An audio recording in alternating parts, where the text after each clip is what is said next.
श्रावण सोमवारचे किंवा 16 सोमवारचे व्रत मनोकामना पूर्ण करण्यासाठी सर्वशक्तिमान मानले जाते. सनातन धर्मात हे व्रत सुखी वैवाहिक जीवनासाठी, संतती प्राप्तीसाठी आणि इच्छित जीवनसाथी मिळवण्यासाठी पाळले जाते. 16 सोमवारचा उपवास केव्हा सुरू करायचा, त्याची पूजा पद्धत, साहित्य, कथा आणि नियम पाहूयात. 16 सोमवारचे उपवास कधी सुरू करावे? श्रावण महिन्यातील पहिल्या सोमवारी 16 सोमवार उपवास सुरू करणे उत्तम मानले जाते. त्याचसोबत चैत्र, मार्गशीर्ष आणि वैशाख महिन्याच्या पहिल्या सोमवारपासूनही हे व्रत सुरू करता येते. सोमवारी सूर्योदयाच्या वेळी हे व्रत सुरू करा आणि संध्याकाळच्या पूजेनंतर प्रसाद घेऊनच उपवास सोडा. उपवासाची तयारी पाहूयात.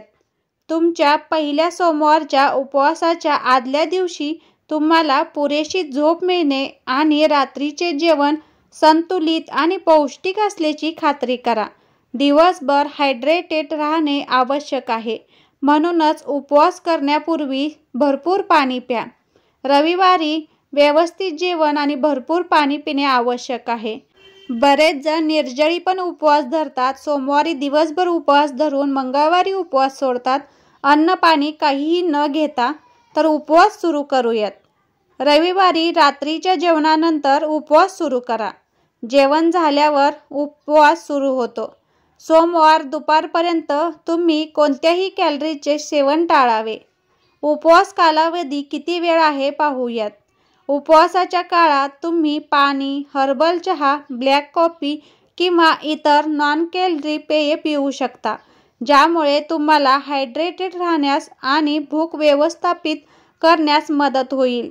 तुम्ही जितका कडक संकल्प केला आहे त्याच्यानुसार पण उपवास अवलंबून आहे.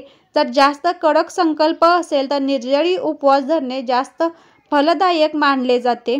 जर निर्जळी उपवास शक्य नसेल, घरी लहान बाळ असेल आणि निर्जळी उपवास जमत नसेल, तर वरती जे दिले आहे ते पेय तुम्ही पिऊ शकता. वेळ आणि विधी.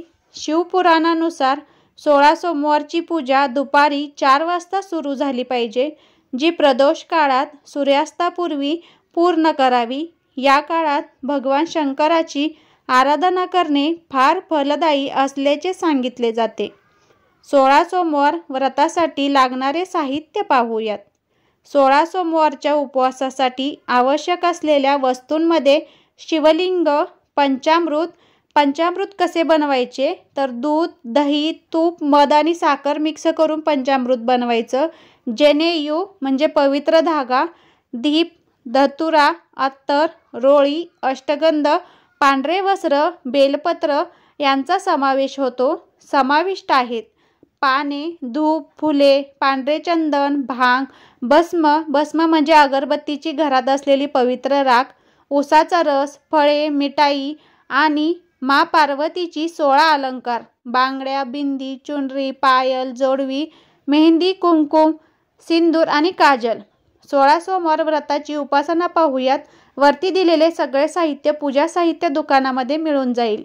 सोमवारच्या व्रताला ब्रह्ममुहूर्तावर स्नान करून स्वच्छ वस्त्रे परिधान करावीत. त्यानंतर भगवान शिवासमोर निर्दिष्ट मंत्राचा 16 वेळा जप करताना व्रताचे संकल्प घ्या. संध्याकाळी प्रदोष काळात गंगेच्या पाण्याने शिवलिंगाचा जलाभिषेक करावा. त्यानंतर भगवान शंकराला पंचामृत अर्पण करावे. नैवेद्य आणि विधी. तुमच्या उजव्या हाताच्या 3 बोटांनी शिवलिंगावर पांढऱ्या चंदनाने त्रिपुणा लावा आणि उरलेले पूजेचे साहित्य अर्पण करा. देवी पार्वतीला 16 शृंगार अर्पण करा आणि सोमवार व्रताची कथा ऐका. नंतर धूप, दिवा आणि भोग लावा. व्रतामध्ये मैदा, गूळ आणि तुपाचा बनवलेला चूरमा अर्पण करा. शेवटी भगवान शिवाच्या मंत्राचा जप करा. शिवचालिसाचा पाठ करा आणि इतरांना प्रसाद वाटण्यापूर्वी आरती करा. 16 सोमवार व्रत दरम्यान पाळायचे नियम पाहूयात. 16 सोमवार व्रत हे खूप आव्हानात्मक मानले जाते. त्यामुळे कोणत्याही व्यत्ययाशिवाय सर्व 16 सोमवार पूर्ण करणे आवश्यक आहे. उपवास केल्यावर प्रसाद त्याच ठिकाणी घ्यावा जिथे पूजा केली जाते. उपवास करताना ब्रह्मचर्य पाळण्याचा सल्ला दिला जातो.